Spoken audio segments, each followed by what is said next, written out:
Ça fonctionne? Eh bien, bonjour. Et vous me verrez souvent regarder la caméra parce qu'on est une famille, alors on parle à des gens qui sont à la maison. Alors, s'il vous plaît, allez vous habiller, là, je vous vois. OK? Alors, ce matin, on est en équipe réduite et je veux remercier les musiciens. Merci pour le président, à qui ça fait du bien de revoir les Jones et vous avez toutes nos sympathies, notre condoléance aussi comme assemblée pour la mortalité de ton père, Martin. Donc, l'assemblée était déjà en pensée avec vous durant ce voyage. Sylvie, est-ce que tu me vois bien? Si tu es sur Zoom ce matin, c'est correct mes cheveux? Alors, tu nous manques aussi, on veut te le dire. Et tous ceux qui sont là et qui sont dans la maladie, vous nous manquez. Ce matin, ce sera d'ailleurs une particularité du message, parce que je vais m'adresser sur l'Église, mais sur le concept familial de l'Église qui est en train de se perdre dans cette époque de Zoom et dans cette époque de web. Donc, je vais poser deux questions essentielles ce matin. Mais avant de continuer, je vais remettre ce temps entre les mains du Seigneur. Alors, Père, il est bon d'être ensemble. Je voudrais t'adorer, me porter vers toi. Dans ces temps particuliers que nous traversons, je te demande de bénir ta parole puissante que je lirai et donne-moi d'être un instrument de consolation dans la vie des gens, dans la vie des frères et sœurs et des gens qui sont avec nous pour la première fois. Et notre Dieu bénit ce moment par le nom de Jésus-Christ. Amen. Alors, c'est des semaines faciles à passer, hein? Honnêtement, je peux vous dire que les dernières semaines, à bien des points de vue, nous amènent à se positionner. Et ce matin, je veux vous dire que, comme conseil pastoral, je vous montre un petit livre. Je ne sais pas si c'est possible. C'est-tu assez clair, Pierre? Oui. Nous sommes 7 ce matin dans le bâtiment.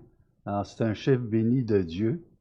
Alors, j'ai remercié le président, j'ai remercié choristes et musiciens, mais je remercie celui qui est à la console. Merci, Pierre. Et ce livre a été sorti en 2021 et traduit en 2021. Donc, c'est tout récent. Et nous, l'équipe pastorale, lorsqu'on se réunit, on regarde, Seigneur, qu'est-ce que tu as pour l'Église de Saint-Hubert dans les prochains mois, dans les prochaines années? Alors, je peux vous dire que depuis que je suis rentré en mandat, j'ai été vraiment gâté avec la COVID. On a reçu un pasteur dans la période de la COVID. On a bâti un plan quinquennal dans une époque de COVID. Mais, vous savez, Dieu est en contrôle. N'oubliez jamais ça. N'oubliez jamais ça. C'est des choses qu'on sait et qui doivent passer au cœur et se communiquer dans les membres. On doit être en action. Alors, ce matin, je vous pose une question. A-t-on vraiment besoin de se réunir? D'accord? Et une deuxième question aussi qu'on va aborder. Pourquoi la prédication et l'enseignement sont-ils essentiels? Alors, je vais revenir là-dessus. Mais ce matin, je vais intituler le message « Garder l'équilibre ». En bon québécois, vous l'avez, c'est « keep balance ». OK? Garder l'équilibre. Et cette semaine, c'est un bon test, hein? Honnêtement, cette semaine, on a eu un bon test pour garder l'équilibre. Et depuis quelques semaines, on a vraiment un bon test, une bonne épreuve dans notre vie pour savoir où notre vie est basée. Où est notre roc, le roc de notre salut, hein? Et quel est mon solide fondement et quelle est ma véritable identité? Alors, c'est ce que je vais essayer de traverser avec vous. Et normalement, vous savez que la plupart du temps, nous faisons des prédications par exposition. Nous prenons un livre, nous le traversons, et ça nous évite d'ajouter à la parole de Dieu. On reste au texte, et le texte est fondamental parce qu'il est la parole de Dieu. Aucun autre livre au monde n'a cette autorité. Ce que je vais vous dire ce matin, j'en suis convaincu au-delà de 100%.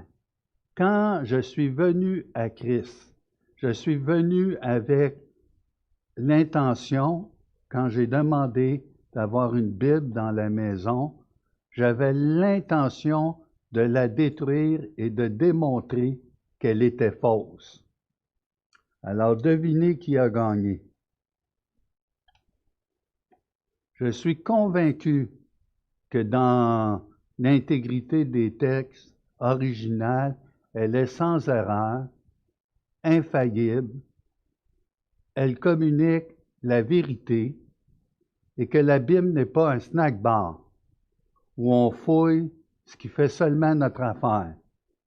Et quand je la comprends pas, je sais que c'est pas la Bible qui est en cause, c'est moi qui est en cause. Je ne la comprends pas. Et pour comprendre les choses spirituelles, il faut naître de nouveau, avoir l'Esprit de Dieu. Et Dieu se sert même de sa parole pour te faire naître de nouveau. Donc, je vais vous demander quelque chose. Arrêtez de bouger les tasses là, à la maison. Installez-vous devant l'écran comme il faut. Arrête de taquiner ton frère. OK? Oui, je te vois. Arrête de taquiner ton frère. Et là, ce que je veux qu'on prenne ensemble, ça fait un certain temps que je vais vous lire des versets. Je vais vous lire des versets. Je viens de vous lire quelques questions qu'on va adresser ce matin. Et je ne veux pas prendre les textes comme un prétexte pour vous amener ensuite ce que je vais discuter. Je veux simplement que votre âme soit nourrie par la parole qui est choisie. Et des fois, il y a seulement un mot qui m'a allumé en mettant un verset. D'accord? Et je vais vous lire les versets. Alors, demandez à Dieu qu'il rouvre votre cœur. D'accord? Demandez à Dieu la concentration. À une époque où c'est très facile d'avoir des déficits d'attention. Quand les pensées s'agitent en foule au-dedans de moi. Avez-vous eu ça cette semaine?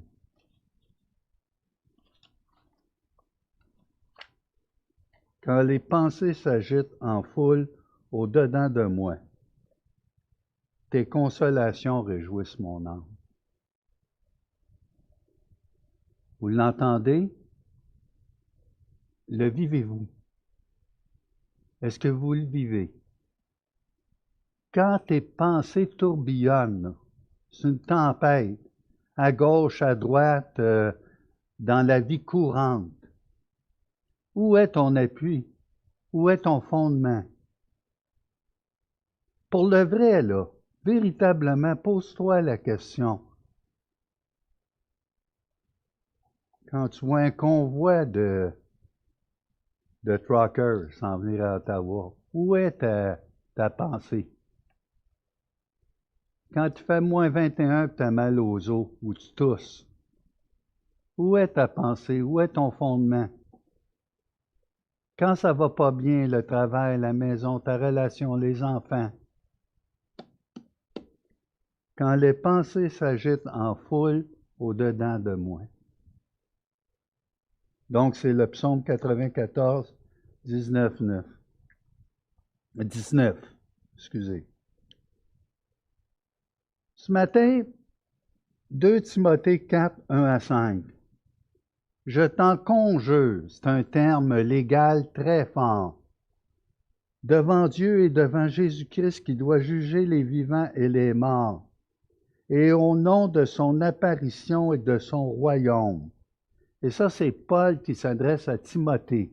Paul est en prison, et juste avant, il a dit que toute écriture est inspirée de Dieu, utile pour enseigner, convaincre, corriger, instruire dans la justice, afin que l'homme de Dieu, la femme de Dieu, le ministre de Dieu soit accompli et propre, disposé, accompli, mature à toute bonne œuvre que Dieu a préparée d'avance. Alors je t'en conjure devant Jésus-Christ, qui doit juger les vivants et les morts, et au nom de son apparition et de son royaume. Alors le royaume est là, déjà, mais pas encore. Le royaume doit venir. Et son apparition, l'apparition de Jésus-Christ, qui viendra en puissance, viendra nous chercher pour ceux qui seront restés, et nous serons transformés avant pour ceux qui seront décédés. Donc, prêche la parole, et ici, ça a l'idée de proclame la parole. Et ça ne parle pas juste seulement dans l'Église, mais ça parle aux yeux des hommes.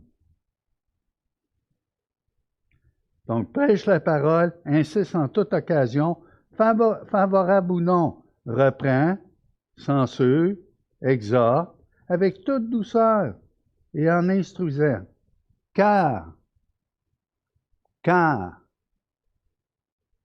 il viendra un temps où les hommes ne supporteront pas la saine doctrine, mais ayant la démangeaison d'entendre des choses agréables, ils se donneront une foule de docteurs selon leur propre désir, détourneront l'oreille de la vérité et se tourneront vers les fables.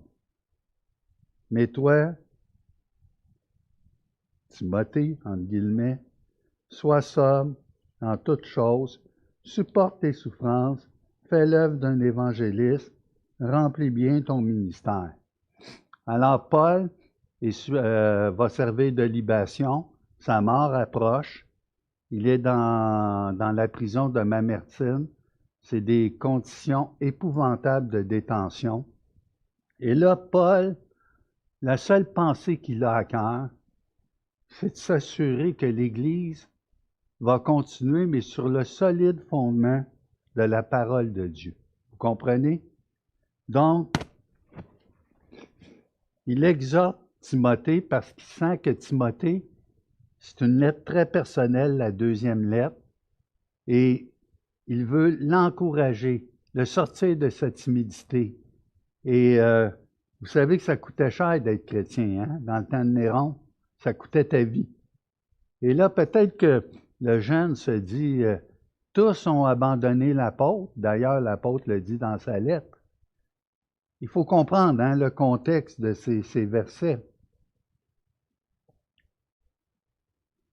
Donc, mettez ça avec la deuxième question. Pourquoi la prédication et l'enseignement sont-ils essentiels? C'est facile de faire le lien, hein, ici.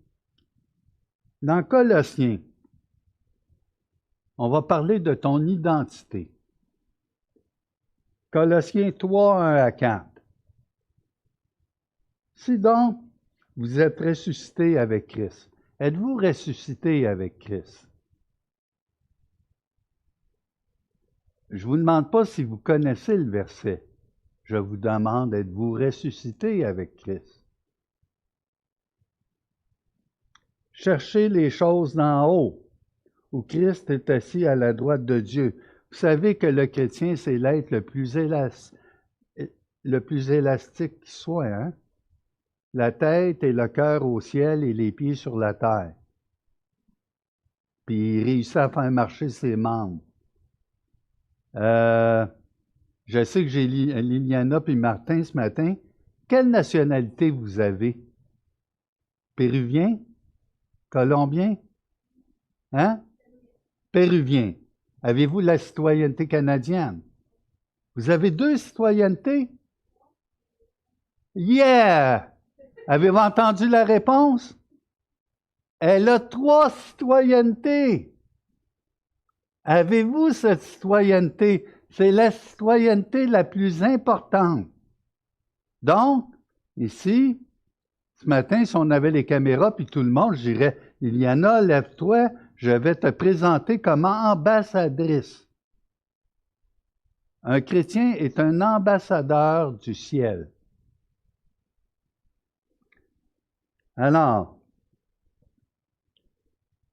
cherchez les choses d'en haut, où Christ est assis à la droite de Dieu. Affectionnez-vous aux choses d'en haut, et non à celles qui sont sur la terre. S'il le dit, là, c'est qui c'est qu'on va s'attacher aux choses de la terre. Vous comprenez? C'est pas parce que j'ai été gracié, c'est pas parce que Dieu m'a réconcilié avec lui. Je vis dans un corps qui est corruptible. Alors, il n'a pas été semé incorruptible. Je dois revêtir l'incorruptibilité quand le Seigneur reviendra ou quand je mourrai. Vous comprenez? Et c'est pour ça que le combat chrétien est un combat quotidien. Celui qui dit qu'il ne pêche plus, tu peux jouer ces mots, dire « je ne pratique pas le péché », bien tant mieux, mais tu es obligé d'utiliser un Jean 1,9. Si nous confessons nos péchés, il est fidèle et juste pour nous les pardonner et pour nous purifier de toute iniquité. Et ça, c'est chaque jour. Parce que ton corps n'est pas semé incorruptible. D'accord? Sanctification. Alors, car vous êtes morts et votre vie est cachée avec Christ en Dieu. Ça, c'est une réalité. C'est la citoyenneté du ciel. Quand Christ, votre vie, paraîtra, c'est ma vie. Christ, c'est ta vie. Christ est la vie de Michel, la vie de Pierre, la vie de Ricardo, la vie de nos gens qui nous entourent, qui ont fait confession de foi. Est-ce que tu sais que tu as accès à cette citoyenneté? C'est même pas un test que tu peux échouer. Tu n'as pas besoin d'étudier des jours pour ton test de citoyenneté. Quand Christ, votre vie, paraîtra, alors vous paraîtrez aussi avec lui dans la gloire. Faites donc mourir les membres qui sont sur la terre. C'est le verset 5, ça. En d'autres mots, tu as toute la lutte chrétienne. Faites donc mourir les membres qui sont sur la terre. C'est le combat actuel du chrétien.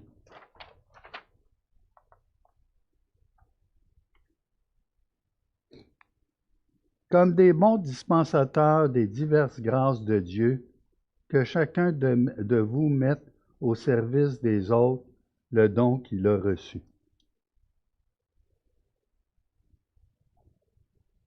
Si tu as reçu un don, est-ce que c'est pour toi? C'est pour la famille de Dieu. Oui, mais si ma famille est virtuelle, bon, Actuellement, on vit avec la COVID. Mais le plan de Dieu, c'est que Christ est la tête et l'Église est son corps. Vous savez pourquoi on a besoin de se voir semaine après semaine? Parce qu'on a besoin de se piler sur les pieds. On a besoin de pardonner à quelqu'un. Et puis d'ailleurs, moi, ça fait longtemps, on l'a déjà entendu, si vous êtes des chrétiens de longue date, dès l'instant que tu mets les pieds dans une église, l'église devient parfaite. C'est le plan de Dieu. Ça veut dire, c'est le plan de Dieu qu'on se tape sur les nerfs. C'est le plan de Dieu d'être avec des gens qui on n'aurait peut-être pas connus autrement. C'est le plan de Dieu de mettre ton don au service des autres. Et ça se fait difficilement par le web. Tu peux le faire dans la semaine, appeler, tout ça. Il y a des choses à faire là, pendant le COVID. Pas seulement quand on est réunis. Tu sais, tu peux être à 3000 kilomètres de l'Église et être plus près qu'un régulier qui vient à chaque semaine mais qui n'y est pas. Avez-vous compris ce que j'ai dit? C'est une question de cœur et d'appartenance. C'est même pas une question de disposition. Il y a quelques-uns d'entre nous qui sommes moins social, entre guillemets. On a un peu plus de difficultés dans nos rapports. Et il n'y en a pas juste un, il y en a plusieurs. Et ce que ça demande, Dieu dit, si tu dis que tu aimes Dieu, mais que tu es ton frère, tu es un menteur. Ouais, mais lui, Pierre, je ne suis pas capable. Non, non. Je sais même pas, je sais même pas quoi dire, comment l'approcher, comment parler. Déjà, quand je commence, je me sens pas intéressant. Oui, mais Dieu t'appelle à ça. La bonne nouvelle, c'est que tu vas passer l'éternité avec. Non, mais, oui, mais tu vas être transformé, arrête de jouer sur les mots. L'Église est ce terreau dans lequel se développe la stature parfaite de Christ. On commence déjà à développer sur la terre la ressemblance qu'on va avoir.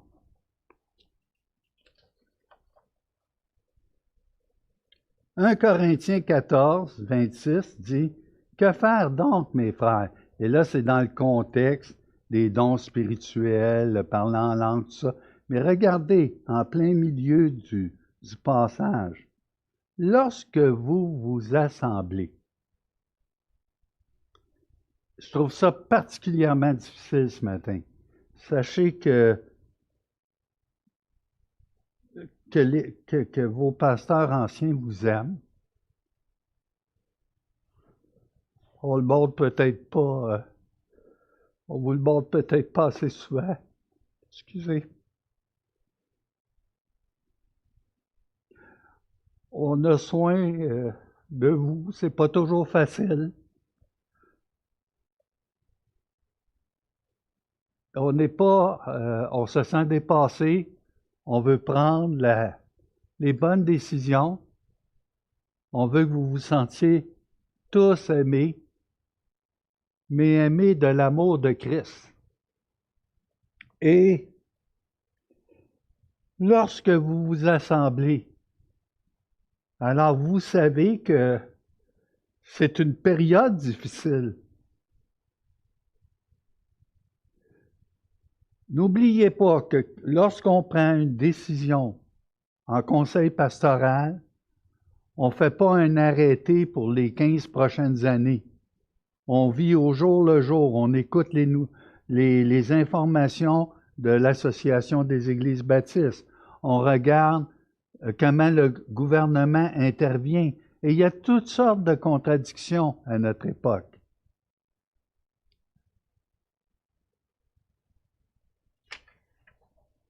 Quand les pensées s'agitent en foule au-dedans de moi, tes consolations réjouissent mon âme.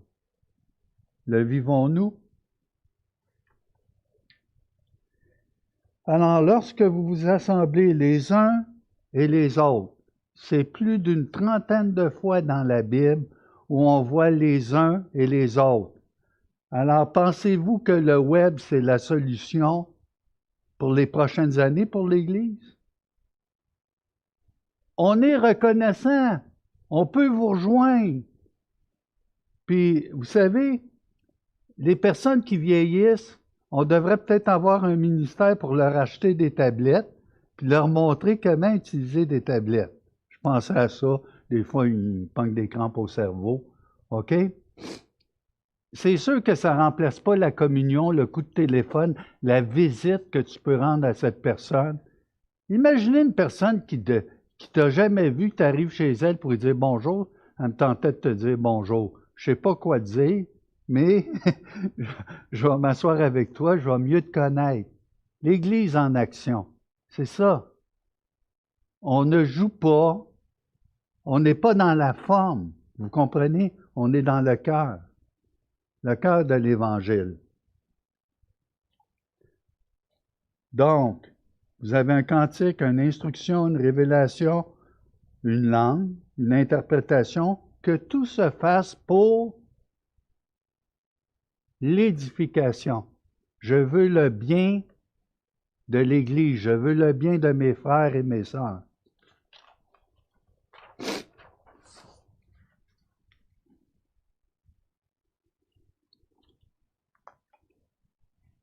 Pour vous montrer que vos pasteurs anciens ne sont pas disconnectés de la réalité, alors je vais vous citer des phrases ou des expressions, et je suis sûr que vous avez sans doute employé une d'elles cette semaine.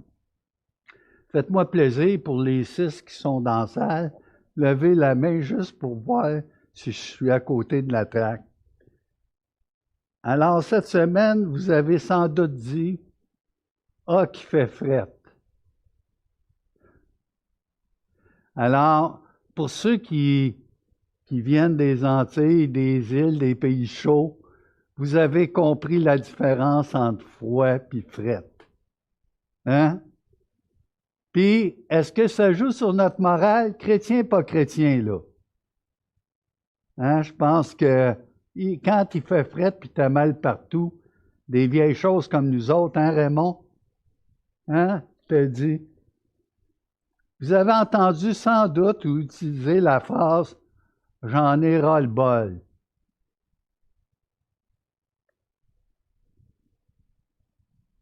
Puis là, je vais utiliser une phrase qui peut être utilisée autant pour la COVID que pour la stupidité des hommes qu'on voit actuellement. Et qui est « combien de temps ça va durer encore ».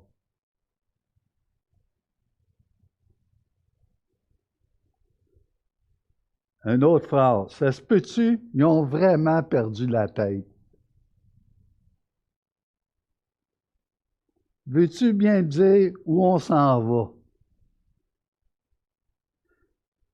Ça, c'est des phrases de société, mais des phrases comme enfant de Dieu. C'est pas parce qu'on est enfant de Dieu qu'on les dit pas. On dit, bon, OK, la terre est réservée pour le feu. Alors, hein, Dieu nous a avertis que, puis quand Pierre dit aux gens dans la deuxième lettre, il dit que, non, dans la première lettre, que le jugement de Dieu va commencer par la maison. Bon, ben là, tu te dis, wow, attends, est-ce que, et dans la même lettre, Pierre va dire, si quelqu'un veut avoir des jours heureux. Dans la même lettre, des fois, ça semble comme des contradictions. Il nous annonce que la terre est réservée pour le feu, mais pour une nouvelle terre où va habiter la justice. Il faut continuer, hein? Il faut lire au grand complet. Et là, en même temps, comment je peux communiquer à mes enfants, à la future génération, que la création a été soumise à la vanité, non de son gré, mais à cause de celui qui lui a soumise, avec l'espérance qu'elle aussi, la création, aura part à la liberté, la révélation des enfants de Dieu.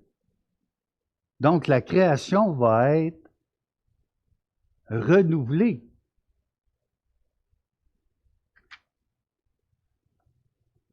Cette semaine, j'ai juste une anecdote. Ma femme, elle nettoie toujours les vitres.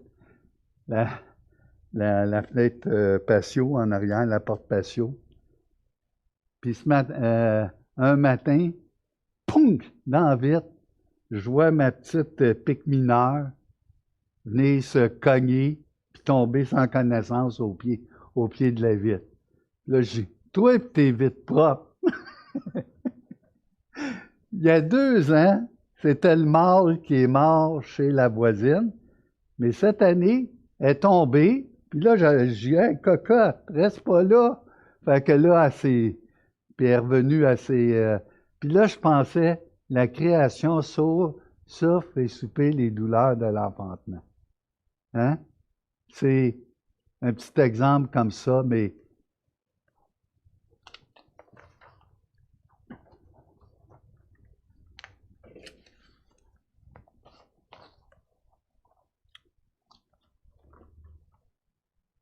alors je reviens aux questions que je vous donnais.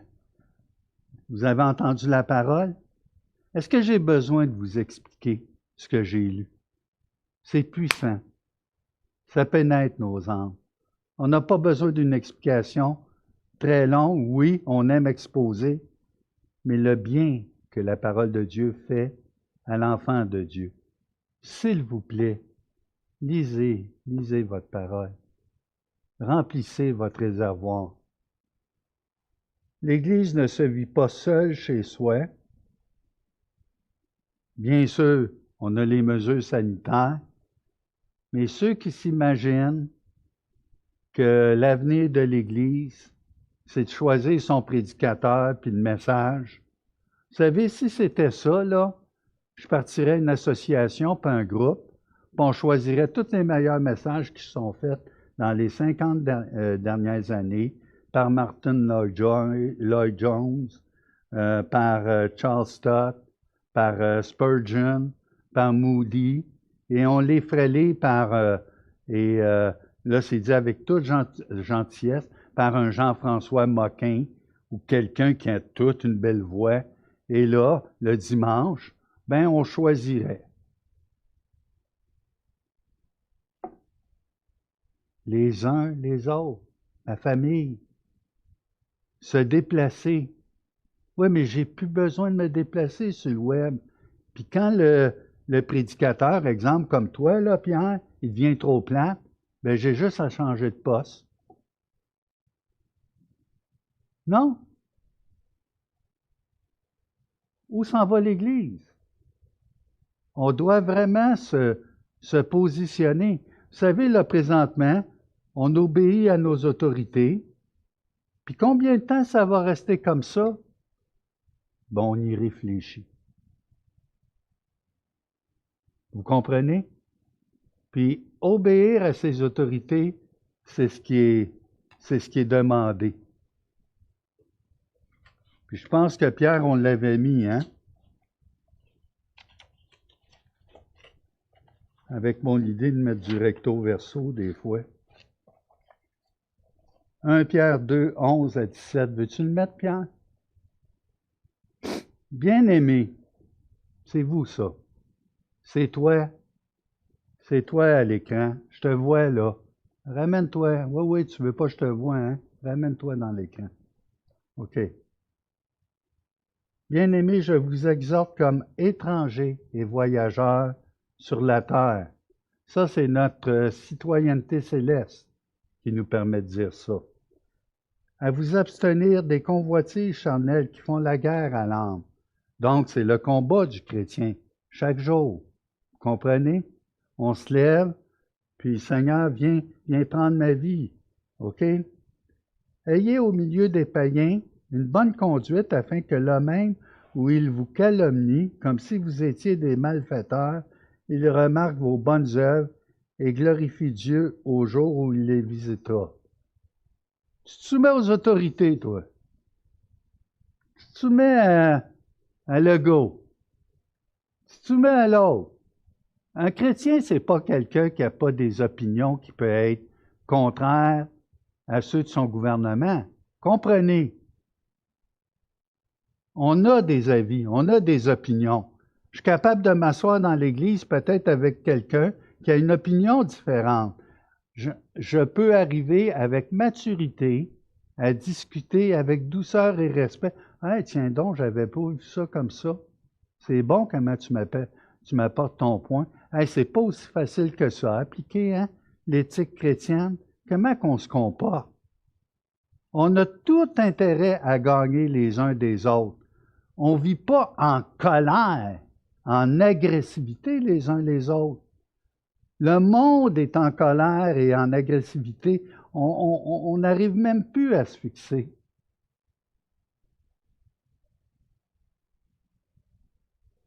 Soyez soumis à cause du Seigneur à toute autorité établie parmi les hommes, soit au roi comme souverain, soit au gouverneur comme envoyé par lui pour punir les malfaiteurs et pour approuver les gens de bien. Vous savez dans quel temps ça a été écrit? 67, 66, 67, 68. Quand tu avais un fou au pouvoir, Néron.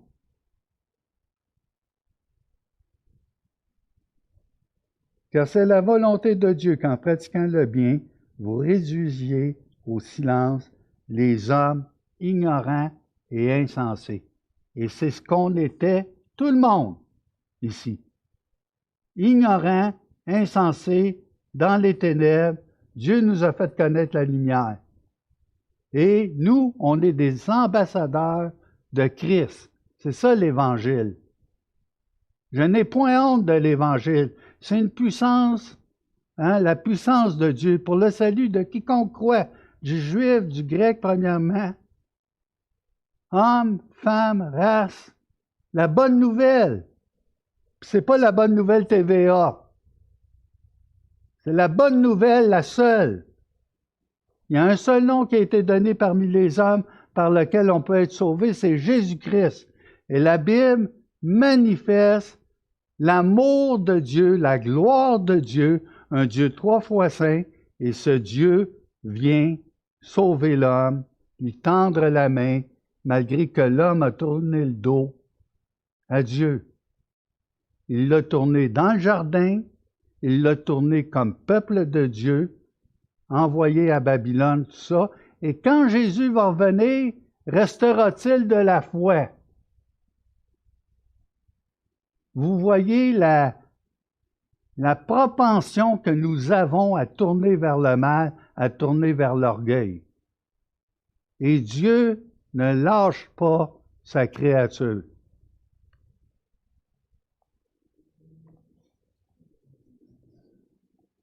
Honorez tout le monde, aimez les frères, craignez Dieu, honorez le roi.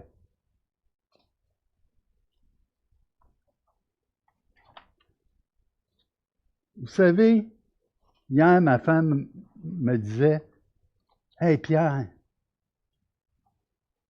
fuck Trudeau. Regarde les pancartes. » Ça ne veut pas dire qu'on est forcément d'accord avec les mesures que le gouvernement prend. Vous comprenez? On peut avoir... Mais quand tu dis fuck un tel, là, ton premier ministre, celui qui te dirige, puis tu peux être complètement en désaccord avec...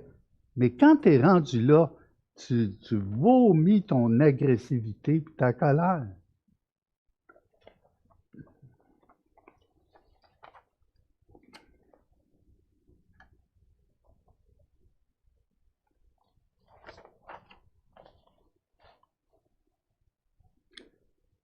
Vous savez que la tâche des pasteurs anciens, ça ressemble à celle des facteurs. OK. Petite blague en passant. Dernièrement, ils ont même pensé de faire le travail de facteur en télétravail. C'est-à-dire que chaque facteur aurait ouvert ton courrier. Alors, il aurait gardé les chèques pour lui. Les factures, il les aurait refilées. Puis quand c'est une lettre personnelle, bien, il t'aurait lu seulement qu'est-ce qui est important. Ça fait-tu votre affaire? Hein? Est-ce que ça fait votre affaire?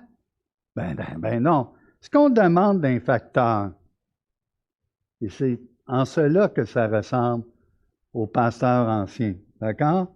Ou à ceux qui proclament la parole, comme c'est demandé à Timothée. Et qu'est-ce qu'il leur est demandé? Prends la lettre, va la livrer à telle porte. Même là, il y a des erreurs, hein? Mais tu la prends et tu l'apportes. J'ai-tu droit d'y mettre un petit sticker comme quoi je l'aime, ce client-là? Non, non. Non, non. Ah, ben, c'est une bonne idée. Oui, c'est une bonne idée. Non, non, c'est pas ça qu'on t'a demandé. Tu prends la lettre, puis tu l'amènes à telle adresse sur la rue Chambly ou à telle adresse sur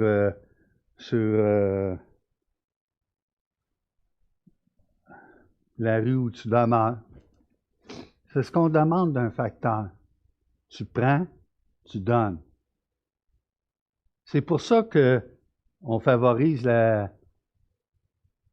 la prédication par exposition. Vous comprenez? Pour pas ajouter. Les gens de Béret devaient examiner pour savoir si ce que la personne en avant disait, est-ce que c'est exact? D'accord? Et on veut laisser parler la parole. Comment vous... OK, dites-moi comment vous allez réagir si je vous dis, je rentre ce matin, puis je dis, ainsi parle l'Éternel.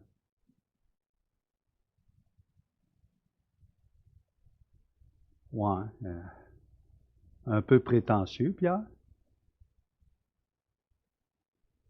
Ou j'aurais commencé, en vérité, je vous le dis. Oh, d'aplomb. Pas peur, tu ne shakes pas un peu quand tu le dis?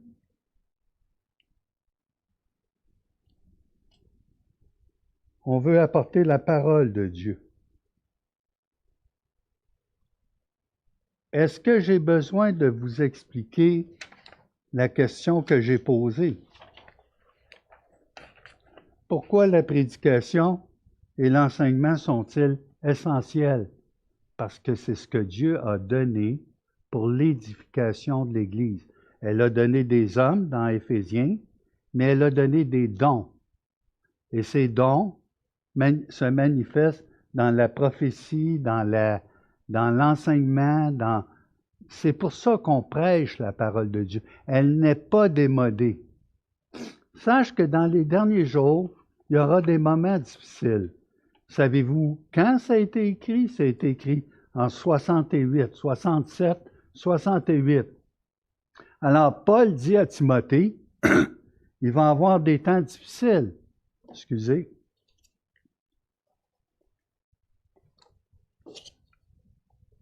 Alors, je ne voulais pas faire de publicité. Non, on n'avait pas de bouteille d'eau.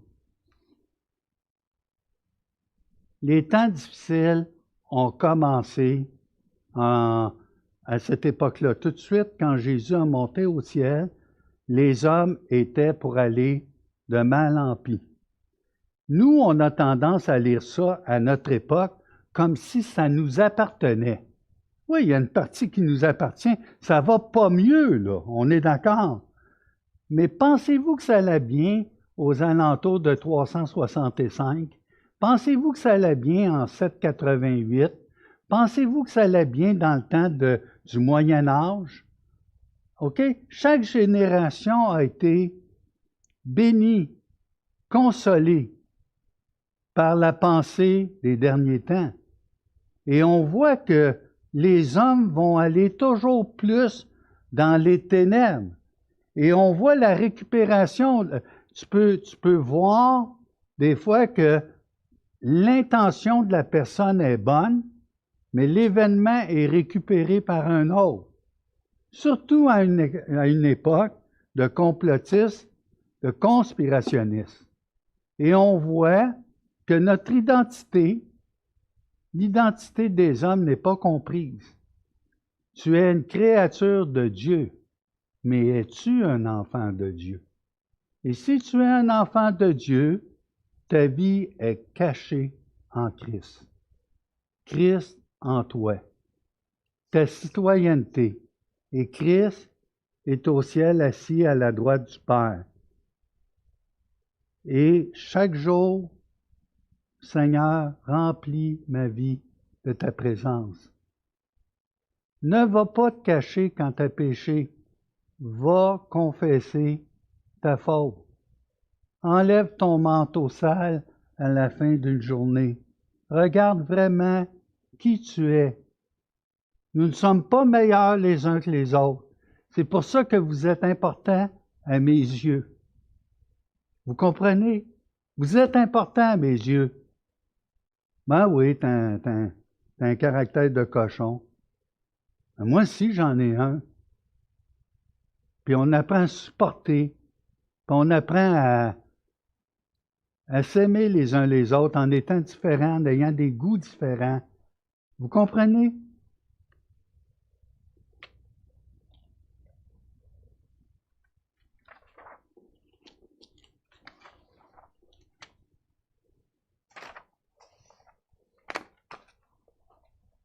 Vous savez qu'on est à l'époque du code QR, hein?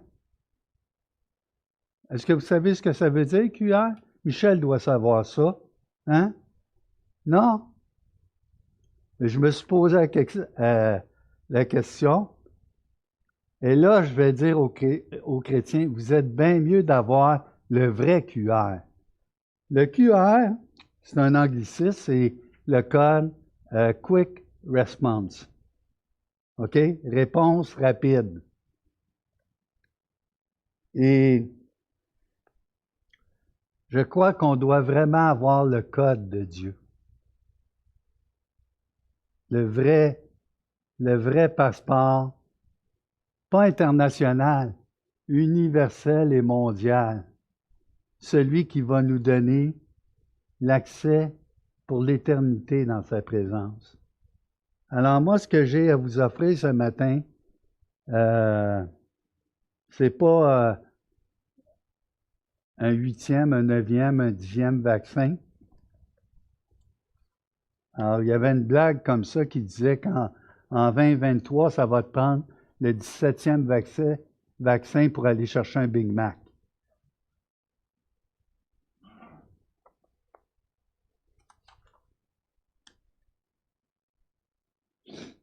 Alors, redécouvrez l'Église locale. Nous avons, vous savez que la famille Marquis a le COVID. Alors, il y en a peut-être d'autres, peut-être vous l'avez. La communion nous manque, hein? Et on est à cette époque-là. Et c'est pas une époque plus difficile que certaines autres qu'on a traversées, mais on n'est pas disconnecté de la réalité. La vie chrétienne, c'est pas de connaître la doctrine, c'est de vivre Christ en nous. C'est de vivre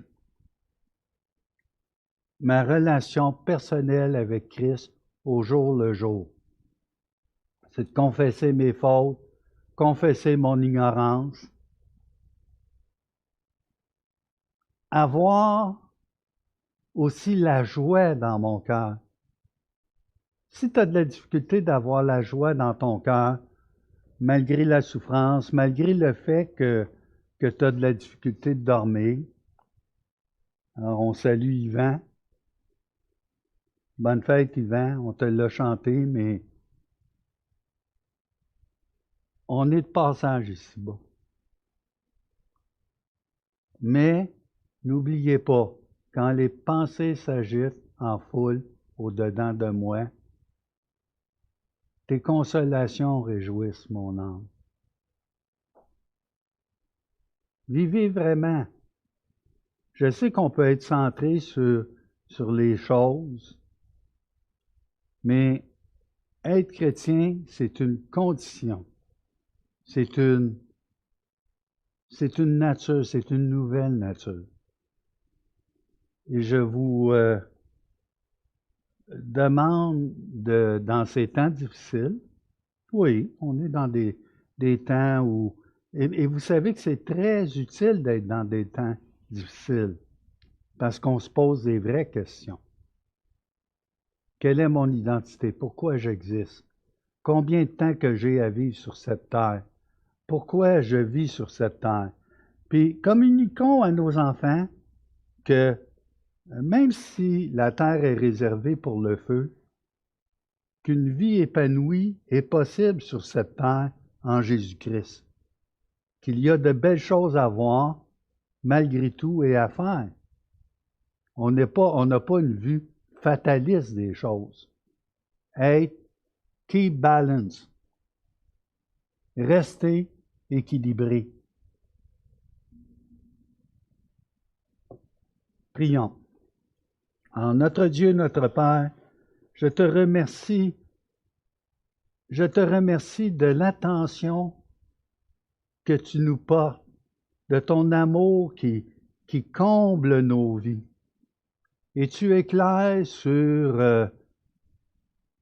la destinée de ce monde.